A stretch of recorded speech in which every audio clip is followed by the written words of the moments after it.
the expert panel members today and the members of the audience. Thank you to ACE Update team for hosting this session and choosing such a timely theme, which is the future of green buildings, how it is moving from better buildings to ready buildings. So I'll share some of my insight from based on my experience of working closely with the green building community. I believe, in fact, everyone on this panel also would agree. So green building is no longer a choice. It is rapidly becoming the baseline expectation from all the stakeholders. At the same time, the definition of green has been expanded. So a green building is no longer only that saves energy and water. A truly green building must be also a resilient building. That means which need to anticipate shocks, adapt to changing conditions, and protect health, safety, and performance of the building. You may also agree that one of the key objectives of green buildings today is long-term operational continuity.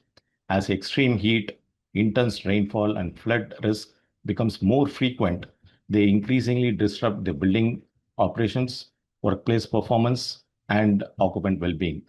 That's why integrating resilient measures into green design is essential. That's where the term future ready becomes very specific. Future ready buildings are not just efficient or smart. They stay low carbon, safe and functional in a changing climate across their entire life cycle. Based on my experience with some of the leading design teams recently, I think of future ready buildings in three parts. First is low carbon by design. Start with your passive design and a strong envelope to reduce demand. Use high efficiency systems, electrify wherever possible, and finally add renewables. In fact, many of our portfolio or large clients are now asking us on how to achieve net zero by design. So that's discussions are happening in the market today. The second thing is design not for historical averages, but for future extremes. This means using bioclimatic design to respond to heat, wind, and rainfall patterns, select climate appropriate materials, and leveraging technologies and smart tech controls to optimize performance and maintain operational continuity during disruptions. The last one is not the least, I would say, this is more important in terms of healthy and human centered, because true resiliency is measured not by the building alone, but by how well it protects and supports the people inside. So these are some of the three measures which I see in terms of future ready building. Now to translate into a measurable action as a Global Green Building Council, our lead program help projects by linking resilience outcomes to practical design and performance strategies.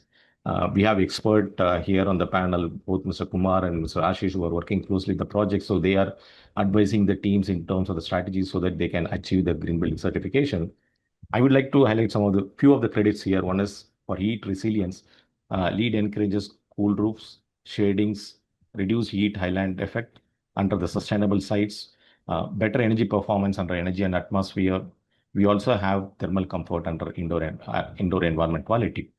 For water resilience, again, the water efficiency credits, both indoor and outdoor water reduction, cooling tower efficiency, and also the metering. So these are some of the measures.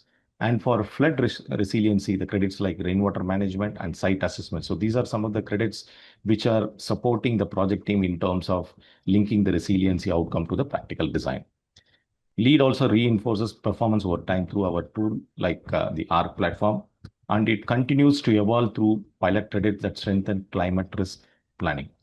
And India, this matters even more because we are building an extraordinary scale.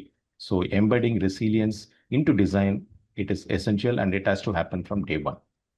So the ask is very simple. So design for the future climate, address heat, water, and flood risk directly, and use LEED across your sustainable sites, water efficiency, energy, atmosphere, and indoor environment quality to turn ambition into measurable protection for people and for assets.